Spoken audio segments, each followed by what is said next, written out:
वाटत का आपल्या पोटी लुळं खुळं पोर जन्माल्या आता तुम्हाला पोरा वाटत कोणाला आपल्याला पाय नसावा लुळं खुळवा वाटत कोणाला प्रामाणिकपणा सांगा पण हे मागा जेव्हा पुष्प आला कोणी यायचं झुके का नाही साला त्यांनी ते लंगडे चालायचे काय भानगड झाली त्यांच्या का गोळ्या उडाल्या होत्या काय झालं होतं काय माहिती इथं झुके का नाही बरं प्रणव बाबा झुके का नाही साहजिक आहे नका झुकू नम्र झाला भूता संताचे प्रमाणे पण जिथं झुकायचं तिथं झुका बरोबर आहे का नाही अनिल काका नाही त्या ठिकाणी झुकलंय नाही पाहिजे पण जिथं झुकायचं तिथं झुकलंय पाहिजे एकदा काय झालं आमच्या लग्न होते एका पोराचं त्याला एक तर बायकोच भेटाना तिकडून भेटली मस्त ती पायाची भितडकन चालायची कवडक अशी भेटली गोरी गोमटी मस्त आता ती कशी असेल बघा तुम्ही आणि मग त्या वेळेला लग्न झालं बरं लग्न ठरल्याच्या नंतर आता याने विचार करावा ना आपल्या बापान किती गाड्याचे टायर गेले किती गाड्या बदलावल्या तेव्हा ही पोरगी भेटली लग्न गपचिप करून घ्याला असं झालं याचं लग्न ठरलं हे उरुपातच होतं पण काय लग्न लागायचा टाइम आणि ती हार जावा गाड्यात घाली त्या आता आमच्या का पोरं उचलून घ्या तुमच्या काय परंपरा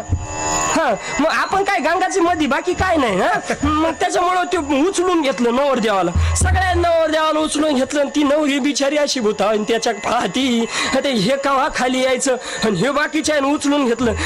ती म्हणायला लागली तिच्या कलवाऱ्या म्हणायला लागली अगं खाली कर खाली कर खाली कर ते म्हणले जमणार नाही तोही वरून म्हणायचं अरे भेटत नव्हती गेली तर परत म्हणलं अवघड होईल म्हणले ऋषिकेश महाराजा बरोबर इन्याला छिंडावं लागल म्हणले काय करायचं सोडा खाली पण काय झालं ते गागाट केला जमणारच नाही त्या गागाटामध्ये त्याला हुरूप चढला आणि मग ती म्हणायला लागली अहो यांचं जाऊ द्या पण तुम्ही तर खाली या ना आणि ती तिला ओढून म्हणायला लागलं झुकेगा नाही साला ती अशी दलिंदर होती ती म्हणली झुकेगा नाही तिनं खालीच्या बिगर लागण्याचा कालवारा पाहिला त्याच्याच गाड्या नाही झुकत म्हणले विठ्ठल विठ्ठल